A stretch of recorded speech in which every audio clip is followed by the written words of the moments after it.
20 رمضان المبارک سن 8 ہجری کا دن تھا۔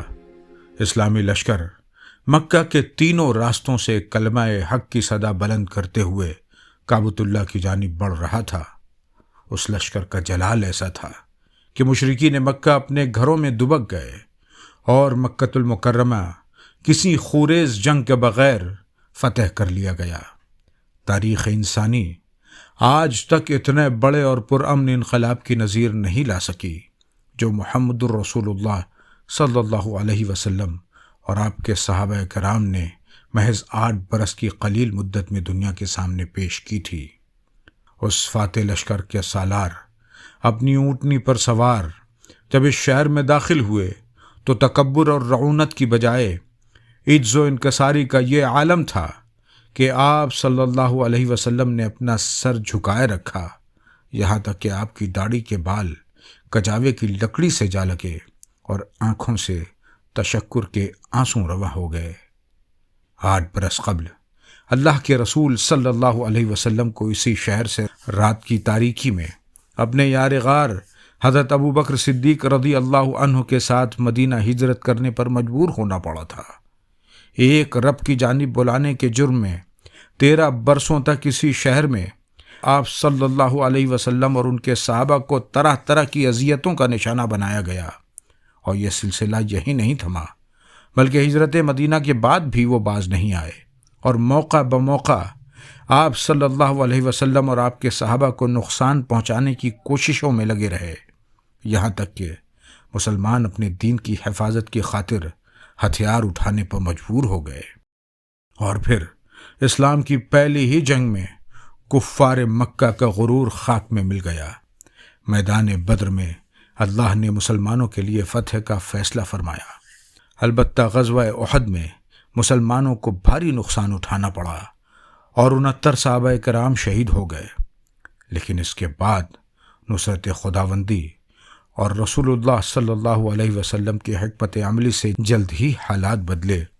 مدینہ کے اطراف میں موجود یہود قبائل کی یا تو سرکوبی کر دی گئی یا ان کے ساتھ معاہدے کر لیے گئے۔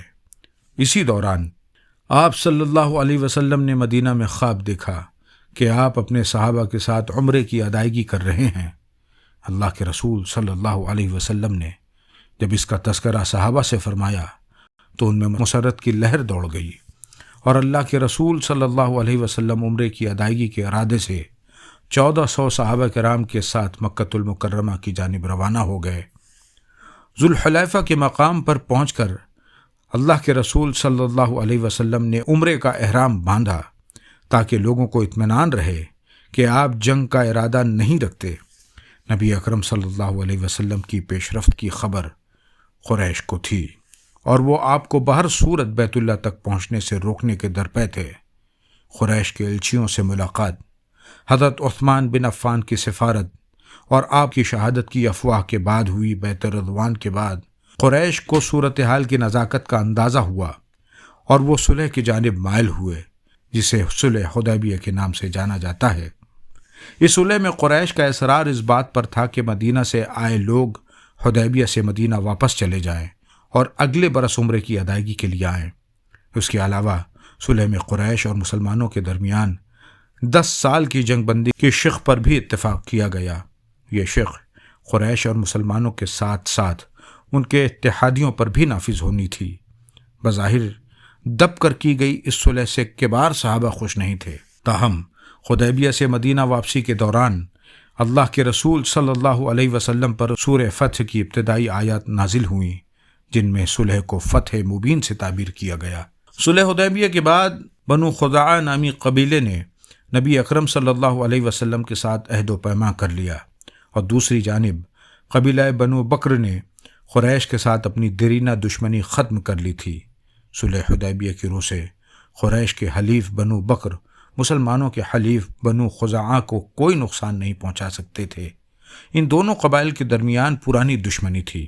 بنو خزاعہ صلح کے بعد بنو بکر کی جانب سے بے فکر ہو گئے تھے کہ ایک رات بنو بکر کی ایک جماعت نے بنو خزاعہ پر حملہ کر دیا، جس میں بنو خزاعہ کے متعدد افراد مارے گئے۔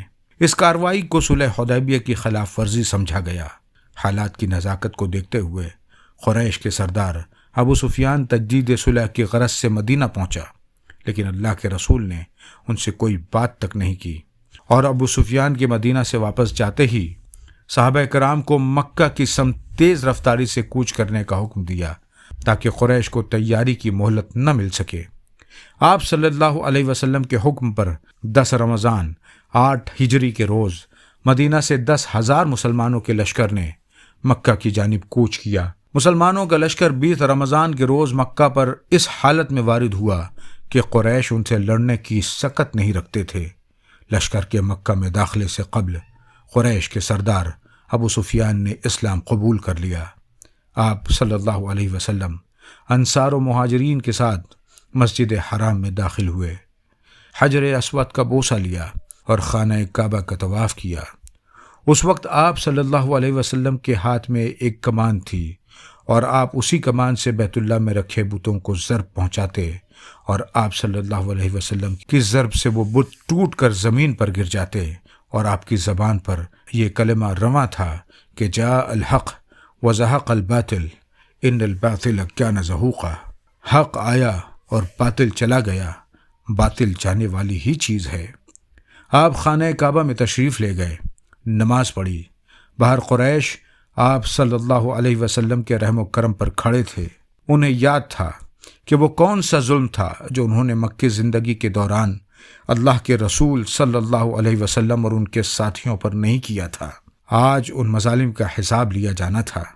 کعبہ سے نکل کر اللہ کے رسول صلی اللہ علیہ وسلم قریش سے مخاطب ہوئے اور فرمایا، قریش کے لوگوں، تمہارا کیا خیال ہے؟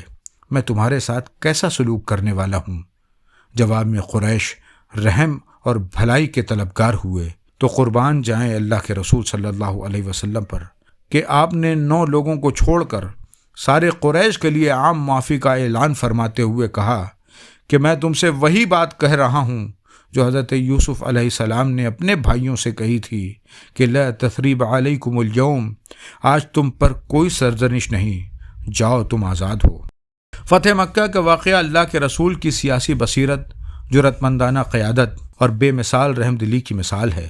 معروف یورپی دانشور اسٹینلی لینڈ پول فتح مکہ کو تاریخ کا بے مثال واقعہ قرار دیتے ہوئے لکھتا ہے کہ حقائق تلخ ہوتے ہیں، اور یہ ایک حقیقت ہے کہ محمد صلی اللہ علیہ وسلم نے جس دن اپنے دشمنوں پر فتح پائی اور جو ان کی عظیم ترین فتح تھی، وہی دن دراصل محمد صلی اللہ علیہ وسلم کی ذات اور انسانیت کی عظیم ترین فتح کا دن تھا۔ آپ صلی اللہ علیہ وسلم نے مکے کے لوگوں کو عام معافی دے دی۔ یہ وہی لوگ تھے جن کے ناقابل بیان مظالم اور اذیتوں کا آپ نشانہ بن رہے تھے۔ انسانی تاریخ میں ایسی کوئی مثال نہیں ملتی۔ جس طرح محمد صلی اللہ علیہ وسلم فاتح کی حیثیت سے مکے میں داخل ہوئے، دنیا کا کوئی فاتح اس کی مثال پیش نہیں کر سکا۔